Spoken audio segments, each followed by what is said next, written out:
할렐루야. 하나님만 바라보는 사람들 TV에 오신 여러분 환영하고 축복합니다. 하가 6번째입니다. 주제는 일반 묵상과는 이렇게 다릅니다. 하나님의 말씀 여호수아 1장 8절 말씀하십니다. 이 율법책을 레위에서 떠나지 말게 하며 주야로 그것을 묵상하여 그 안에 기록된 대로 다 지켜 행하라. 그리하면 내 길이 평탄하게 될 것이며 내가 형통하리라. 아멘. 그렇다면 하가는 일반 묵상과 어떤 부분이 비슷하고 어떤 부분이 다릅니까? 기존 묵상이란 단어가 가진 고정관념에서 벗어나기 위해 하나님이 여호수아에게 말씀하셨던 하가란 단어를 그대로 사용하고 있습니다. 그렇다면 하가는 일반 묵상과 어떤 부분이 비슷하고 어떤 부분이 다를까요? 가장 다른 부분은 역시 암송을 전제로 중얼거려야 하는 것에 있습니다. 첫 번째, 중얼거려야 합니다. 하가가 일반 묵상과 가장 다른 부분은 소리를 내 중얼거리는 것입니다. 시편 39편 3절에 말씀합니다. 내 마음이 내 속에서 뜨거워서 작은 소리로 읊조릴 때에 불이 붙으니 나의 혀로 말하기를. 아멘. 마음에 불이 붙은 뜨거운 감동으로 중얼거리며 말씀을 읊조릴 때 고집센 나의 이성이 잠잠해집니다. 그 중얼거리는 말씀을 재료 삼아 성령님의 계시가 임할 확률이 높아집니다. 내가 읊조리고 되새김질을 한 말씀은 성령님이 역사하시는 근거가 됩니다. 성령님은 말씀을 근거로 역사하십니다. 그뿐만 아니라 성령님은 말씀을 근거로 우리에게 말씀의 능력과 생명을 체휼하게 하십니다. 두 번째는 언제 어디서나 할 수 있어야 합니다. 하가는 시간을 정해두고 하는 것이 아닙니다. 교태시간, 기도시간, 성경을 펴놓고 이 시간에만 하는 것이 아닙니다. 일상의 모든 순간이 하가를 할 수 있는 시간입니다. 감동한 말씀을 곧바로 되새김질하지 않으면 받은 감동을 쉽게 잊어버립니다. 감동이 흘러가 버리고 소멸해서는 안 됩니다. 여호수아 1장 8절 이 율법책을 레위에서 떠나지 말게 하며 주야로 그것을 묵상 하가하여 그 안에 기록된 대로 다 지켜 행하라. 그리하면 내 길이 평탄하게 될 것이며 내가 형통하리라. 아멘. 감동을 유지하고 더 큰 계시를 사모한다면 그 구절을 수시로 하가하여 입에서 떠나지 않게 해야 합니다. 걸어다니면서, 회의 전에, 설거지하면서, 버스 안에서, 신호대기 중에, 잠자기 전에, 잠에서 일어나자마자 하가를 할 수 있습니다. 일상의 모든 순간이 하가할 만한 순간입니다. 심지어 상대방과 대화를 하다 발생하는 아주 짧은 몇 초의 공백마저도 하가를 할 수 있는 시간입니다. 늘 의식하고 있는 사람에게는 모든 순간이 하가의 대상입니다. 이렇게 할 때 비로소 주님이 여호수아에게 말씀이 입에서 떠나지 않게 하라고 하신 의미를 이해하게 됩니다. 하나님에 대한 사모한 마음이 간절한 사람은 시간과 장소가 하가의 장벽이 될 수 없습니다. 마치 목마른 사슴처럼 주님을 찾고 찾게 됩니다. 주님은 사모한 심령을 만족하게 하십니다. 주님을 찾는 영혼을 만나 주신다고 약속하셨습니다. 하가는 주님을 찾는 매우 유익한 방법임이 분명합니다. 세 번째는 암송해야 합니다. 일반 묵상은 암송이 필수는 아니지만 하가는 암송을 기본 전제로 합니다. 시간과 장소 상관없이 언제 어디서나 하가하려면 말씀을 암송하는 것이 훨씬 유리합니다. 운전하면서 성경책을 펴고 묵상할 수는 없지만 말씀을 암송하고 있다면 그 말씀을 운전하면서 중얼거리는 것은 할 수 있습니다. 말씀을 암송하고 있으면 화장실에서도 잠깐 하가를 하는 것이 어렵지 않습니다. 건널목 건너기 전 신호를 기다리면서도 말씀을 하가할 수 있습니다. 암송하고 있는 구절의 한 단어만 갖고도 중얼거리며 훌륭한 하가를 누릴 수 있습니다. 암송이 하가는 아닙니다. 하지만 암송이 하가의 시작입니다.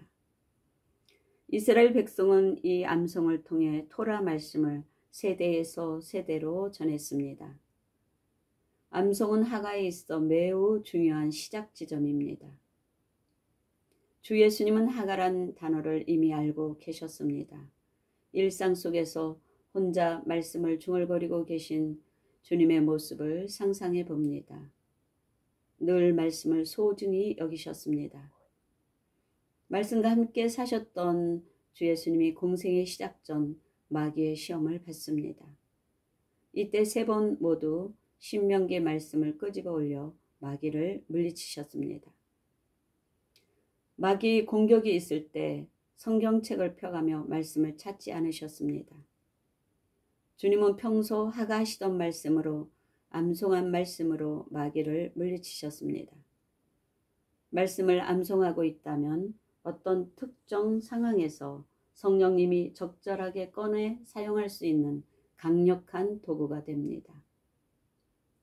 주 예수님도 그렇게 하셨음을 기억해야 합니다. 하가의 목적은 깨닫고 많이 아는 것이 아니요 성경에서 나의 유익을 구하는 것도 아닙니다. 하가를 통해 감춰져 있던 주님을 만나는 것입니다. 4번째, 말씀을 기도로 연결해야 합니다. 주님이 내게 나타나 주님의 마음을 알고 내 마음이 뜨거워져 반응할 수밖에 없는 것.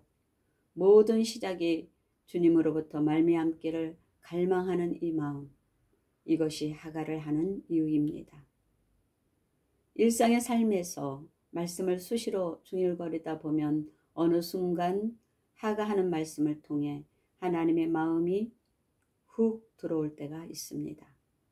그때 기도해야 합니다. 가장 좋은 기도는 말씀으로 기도하는 것입니다. 말씀을 암송하고 있으면 암송한 말씀을 기도로 풀어내기가 훨씬 쉽습니다. 말씀을 기도로 풀어내며 중얼거리는 것 이 자체가 훌륭한 하가입니다. 내 생각으로 기도하는 것이 아닙니다. 단순히 나의 필요를 구하는 것이 아닙니다. 말씀을 녹여 그것을 올릴 때 감춰진 계시가 풀어집니다. 이렇듯 하가는 말씀과 기도와 계시를 연결하는 역할을 합니다. 문자 속에 꼭꼭 숨겨진 하나님의 생명은 하가를 통해서 영으로 풀어져서 나에게 생명 양식이 됩니다. 이것이 주 예수님을 말씀으로 먹는 것이며 양식으로 취하는 것입니다. 5번째는 깊이 사색해야 합니다. 되새김질을 합니다. 하가를 피상적으로 하다 보면 암송하는 것으로 끝날 때가 있습니다. 중얼거리다 말고 어느새 끝납니다. 영의 깊은 영역에서 하나님의 마음을 길어올리려면 하가의 깊이도 더 깊어져야 합니다. 이전 하가에서 누리던 만족으로 하나님의 깊이를 제한하면 안 됩니다. 하가의 끝은 어디까지입니까? 하나님의 마음의 거리만큼입니다. 하나님의 마음은 어느 정도 깊이일까요? 영혼만큼이나 깊습니다. 하가를 통해 하나님의 마음을 알았다고 단정할 수 없는 이유입니다. 우리는 영혼 앞에, 말씀 앞에 겸손해야 합니다. 내가 조금 아는 자라고 생각했지만 영혼을 머금은 말씀의 계층적 깊이를 경험합니다. 그럴 때 그 어떤 것도 모르는 자임을 깨닫게 됩니다. 하가의 삶이 깊어질수록 더욱 그러합니다. 이미 잘 알고 있는 말씀조차도 하가를 하다 보면 완전히 새로운 각도에서 깨달음을 얻게 된다는 사실입니다. 우리는 그 어떤 말씀도 이미 안다고 생각하며 하가를 해서는 안 됩니다. 이미 알고 있는 말씀조차도 마치 처음 보는 말씀처럼 대해야 합니다. 내가 이미 알고 있는 것은 낡아지지만 성령님은 늘 새롭습니다. 그 성령님이 날마다 말씀으로 나를 새롭게 하기 원하십니다. 익숙한 말씀을 하갈 때조차도 이 말씀에 무엇인가 더 깊은 것이 있다는 믿음으로 깊이 사색해야 합니다. 이것은 말씀의 한 단어 혹은 짧은 한 문장 안으로 온종일 하가하며 사색할 수도 있음을 의미합니다. 그 어떤 것도 그냥 기록된 말씀은 없습니다.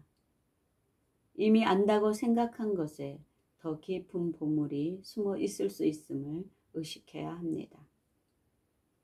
하가를 통해 이런 보물을 길어 올리려면 빨리 해치워버리면 안 됩니다. 달걀 부침 요리같이 빨리 하고 다음으로 넘어가는 것이 아닙니다. 때로는 몇 날 며칠을 푹 고아야 깊은 맛이 우러나는 곰국같이 오랜 시간이 필요하기도 합니다. 곰국은 끓이면 끓일수록 더욱 진한 맛이 우러나는 법입니다. 이처럼 한 말씀을 갖고 오랜 시간을 붙들고 있어야 할 때도 있습니다. 6번째는 감동을 기록합니다. 소리는 사라집니다. 생각도 쉽게 사라집니다. 하가하며 받은 감동도 마찬가지입니다. 하가하며 받은 감동이 있다면 꼭 기록으로 남기는 습관을 가져야 합니다. 받은 계시와 감동을 한 곳에 기록하고 모아서 놓아야 합니다. 모아놓은 기록을 정기적으로 살펴보다 보면 다시 큰 은혜를 받게 됩니다. 큰 의미를 부여하지 못했던 기록들이 어느새 서로 연결되어 내 인생을 이끌고 계신 하나님의 기적을 보는 놀라운 경험을 하게 됩니다. 만일 기록하지 않았다면 결코 알기 어려웠을 내용입니다. 또한 하가하는 구절과 또 감동을 기록하다 보면 중얼거릴 때와는 또 다른 계시가 풀어지는 것을 경험합니다. 7번째, 감동을 나눕니다. 하가는 말씀에서 생명을 길어 올리는 과정입니다. 깊은 우물에서 길어 올린 물은 시원하며 신선합니다. 하가는 우리 내면 깊은 곳에서 생명수를 끌어올려서 마시고 누리는 것입니다. 고인 우물은 썩지만 흐르는 우물은 썩지 않습니다. 생명의 영역은 나눌 때 고갈되지 않고 늘어납니다. 하가를 하며 받은 감동을 겸손과 온유와 절제 아래 다른 사람과 나눌 때 그 감동은 배가 됩니다. 특별히 같은 커뮤니티에 속한 사람들끼리 똑같은 구절로 한 주간 하가를 한 후 서로 만나 일상에서 경험한 은혜를 나눌 때 그 말씀이 더 풍성해지는 것을 경험할 수 있습니다. 찰스 스탠리는 말합니다. 주님을 묵상하는 것을 아는 배우지 못한 사람이 묵상하는 것을 모르는 많이 배운 사람보다 훨씬 더 많은 것을 압니다. 아멘. 기도합니다. 주님, 이 시간도 하나님의 말씀을 통하여 말씀하시는 레마의 음성을 듣게 하시니 감사합니다. 영의 깊은 영역에서 하나님의 마음을 길어 올릴 수 있도록 더욱 주의 말씀의 깊이를 더하기 원합니다. 단순히 내 생각이 아닌 주님의 인도하심을 겸손히 받게 하시고 내 인생을 이끌고 계신 하나님의 일하심과 기적을 보는 놀라운 경험을 할 수 있는 하나님만 바라보는 사람들이 다 되게 하여 주시옵소서. 생명의 말씀이 되신 우리 주 예수 그리스도 이름으로 기도합니다. 아멘. 주님께 영광 감사합니다.